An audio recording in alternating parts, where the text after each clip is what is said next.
Growing up for me, what it was I always spent a lot of time with my older brother. And while he'd be fishing, I would be on the shoreline studying and searching and just looking for wildlife.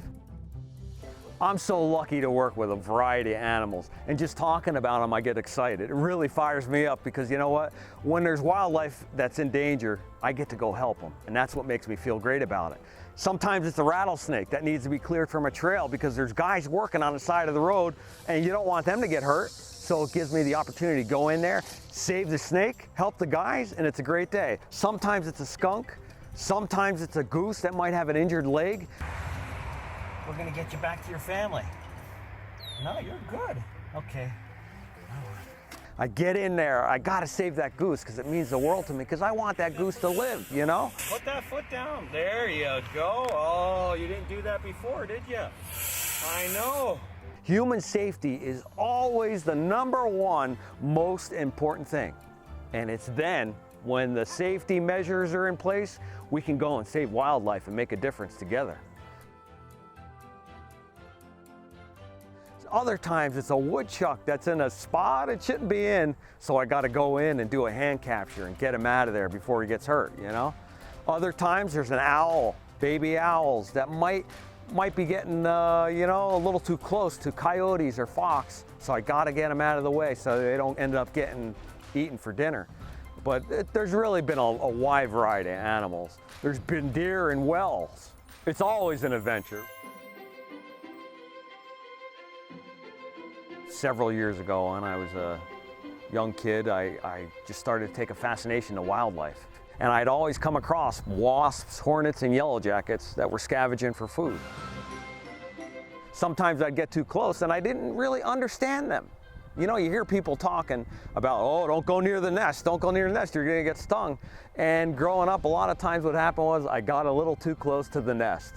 And there were times I got stung because I didn't know what they were doing, what was their purpose. I didn't know any of that. As time went on, I started studying them, watching them. Well, for me, as soon as I see a nest, I get really excited because you know what? They're amazing creatures and they're so misunderstood. Believe it or not, I bet you didn't know it, but they're just as important as a honeybee. And they're really amazing because they're out pollinating, not as much as a honeybee, but they're still contributing to wildlife, to helping the world out, to making a difference in our environment. Without them, we'd be in big trouble. We really would be, you know, because they're so important. Well, what happens with me is if it's a ground nest, I'll end up going after I assess the situation, because from a structural point, you got to think of it this way. All you're seeing is a hole on the surface. And there's a big, it could be, depending how old the nest is, it could be a big nest right on the ground. It could be huge. It could be thousands of yellow jackets, and it's really cool. Because what happens is, after I assess the situation, it's time to go to work. And in a case like that with a ground nest, I have a vacuum that I created.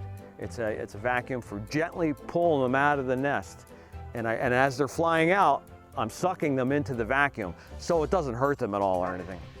Now, the sad part about it is a lot of people just go and destroy them. And the reason why they do is because they might not have enough knowledge about them. You know, I gotta tell you something really important.